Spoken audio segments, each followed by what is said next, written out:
60 ವರ್ಷಗಳ ನಂತರ ಸಾರ್ವಜನಿಕವಾಗಿ ಕಚೇರಿಯನ್ನು ನಡೆಸಬಾರದೆಂದು ಸುಪ್ರಸಿದ್ಧ ಗಾಯಕರೊಬ್ಬರು ತೀರ್ಮಾನಿಸಿಕೊಂಡರು. ಅಂತೆಯೇ ತಮ್ಮ ಕೊನೆಯ ಕಚೇರಿಯ ಸಂದರ್ಭದಲ್ಲಿ ಹೊಸ ಹಾಡುಗಾರ್ತಿಯನ್ನು ಪರಿಚಯಿಸಲು ಮನಸ್ಸು ಮಾಡಿಕೊಂಡು ಸಿದ್ಧರಾಗುತ್ತಿದ್ದರು. ಆ ದಿನ ಬಂದೇ ಬಿಡ್ತು. ಬಹುಸಂಖ್ಯೆಯಲ್ಲಿ ಜನರು ಸೇರಿದ್ದರು. ವೇದಿಕೆ ಎಲ್ಲ ಮಿನುಮಿನುಕುತ್ತಾ ಕಂಗೊಳಿಸುತ್ತಿತ್ತು. ಇಬ್ಬರು ವೇದಿಕೆಯ ಮೇಲೆ ಬರುವಾಗ ಅಭಿಮಾನಿಗಳ ಆರ್ಭಟ, ಚಪ್ಪಾಳೆಯ ಸದ್ದು ಕಿವಿಗೆ ಬೀಳುತ್ತಿತ್ತು. ಜನರ ಹೊಗಳಿಕೆಯನ್ನು ಕೇಳಿದ್ದ ಹಿರಿಯ ಗಾಯಕರು ಅವರ ಕಾಲು ನಡುಗ ಹತ್ತಿತ್ತು. ನಡೆಯಲು ತಡವರಿಸಿದರು.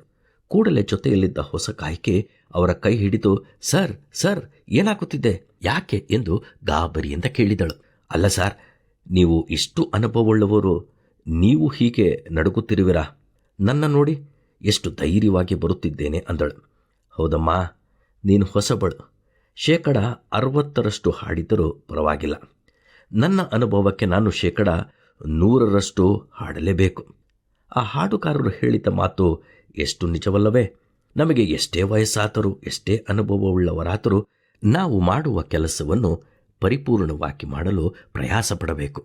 ಏನು ಮಾಡಿದರೂ ಪರ್ಫೆಕ್ಟಾಗಿ ಮಾಡಬೇಕು. ನಾವು ಹೇಗಿದ್ದೇವೆ? ನಮಗೆ ಕೊಡಲ್ಪಟ್ಟ ಕೆಲಸವನ್ನು ಹೇಗೆ ಮಾಡುತ್ತಿದ್ದೇವೆ?